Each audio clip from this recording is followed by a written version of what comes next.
In many parts of the world, women still face the prospect of being murdered to protect family honor. It's estimated as many as 5,000 women are victims of so-called honor killings every year. One country that's trying to do something about this is Turkey. But as we're about to see, some traditions, no matter how violent, are hard to change. This old Turkish village lies in the province of Diyarbakir in the southeast of the country. It seems idyllic, but behind its beauty lies a dark secret. In this conservative part of Turkey, women are sometimes killed by their own relatives for the sake of honor. The merest suspicion of improper behavior can seal their fate. For survivors of attacks, it's a harrowing experience. Fatima was accused of sleeping with her uncle. She was locked up, but managed to flee before she was condemned to death by her family. I was forced to marry when I was 10 years old. I was treated very badly. I was beaten and tortured. I lived violence every day. I tried to bear it. They took all my gold and tortured me.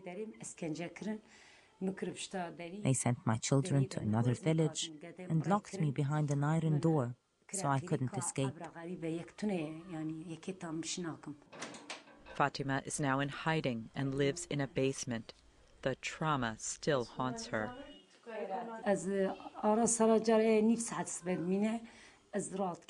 I am afraid to sleep at night. Someone could come and kill me and my children. Sometimes I sleep for 1 hour a night. I am terrified of any noise. Fatima was lucky to escape. Others have not been so fortunate. According to a recent parliamentary inquiry in Turkey, at least 4 women are murdered in honor killings each week. It's a huge problem for the country's government, which is trying to modernize Turkey and steer it into the European Union. Since 2004, lawmakers have been tightening punishments against those found guilty of honor killings. Perpetrators now face life sentences in jail regardless of their age. But beyond the cosmopolitan areas like Istanbul, it can be hard to enforce legislation. In rural areas, old traditions often prevail, no matter how fateful the consequences. This man committed an honor killing, but he served little jail time and is now free. When my sister ran away with a man, I had to cleanse our family's honor. I decided to hunt them down. I found them hiding in his uncle's house. I had to kill them both to finish this problem. I killed them with a rifle and I don't regret it. It's an opinion shared by many. According to the traditional view, women should not be allowed to bring dishonor to their families. In our tribal tradition, adultery is a very dangerous act. It is halal or religiously acceptable to kill these people in this region. They should be stoned for 24 hours in a public place. After that, if they are still alive, they will be let to live. This is called rajm in the Quran. In this traditional milieu, support groups are being formed to help victims of attempted honor killings. The Khmer Center in Diyarbakir provides a telephone hotline for those affected, as well as legal and psychological support. Most of the workers in the center, like Gulay, joined after painful personal experiences. I started shaking, really. And I started, when I came home, I didn't know how I came home. I came quickly.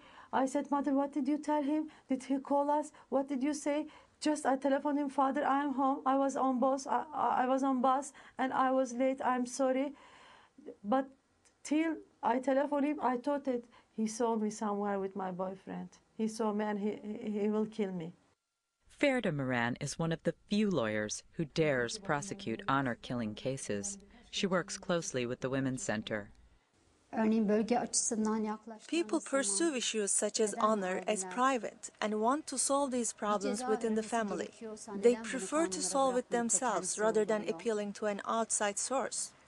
Crimes committed in the name of family honor are tolerated by society. They call it a cleansing of the family honor. It becomes a source of pride. And it is here in this cemetery where many victims of honor killings are buried. Some of these women were pressured into suicide by their families. Few dare visit these graves, fearing reprisals from the community. Sasid works at the Women's Center and recalls one harrowing case. Family members attacked her when she was 7 months pregnant. She had 3 operations at the hospital. Her skull was crushed. She survived for 7 months. She resisted while the baby was alive. When her baby died, she lost the will to live. For many women in the area, getting married is their last moment of joy. After that, they become subject to a life of seclusion and constant community scrutiny. Women like Layla bear the consequences. I felt devastated when my brother killed my pregnant sister. I visited her in hospital. The doctors let me see her. She was in intensive care, her arm in a cast, the skull bent inwards. What can one think at that moment? I felt angry, powerless. 2 lives were lost. One was dead, the other was a living dead. Activists face a difficult struggle in their attempts to change customary practices. According to one survey from a Turkish university, nearly 40% of respondents in Diyarbakir agreed a woman should be killed if she committed adultery. Changing these attitudes is a long process. We must start to show all the women that they are equal and they have got rights. Nobody has the right to make decisions for them and for their daughters also.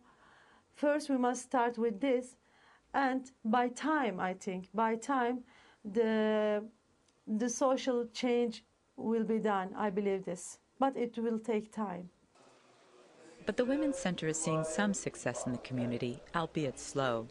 The Friday call to prayer summons the faithful to worship. At the same time, these children are being called to playtime at a kindergarten set up by the women's group. Here, they learn about gender equality from an early age. Both boys and girls get into dialogue. Everyone has the right to talk. For example, both a boy and a girl become responsible for the kitchen and prepare the table for their friends.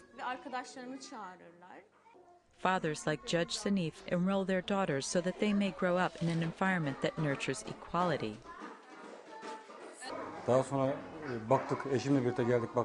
The school is clean, organized, and the teachers are involved. My daughter has been enrolled here for 2 years. I am very happy with her development. She has become confident and self-assured. Activists hope when these girls grow up, they will never face a situation where honor is more valuable than their own lives. But in a country of conflicting traditions and directions, it may be generations before honor killings are a thing of the past.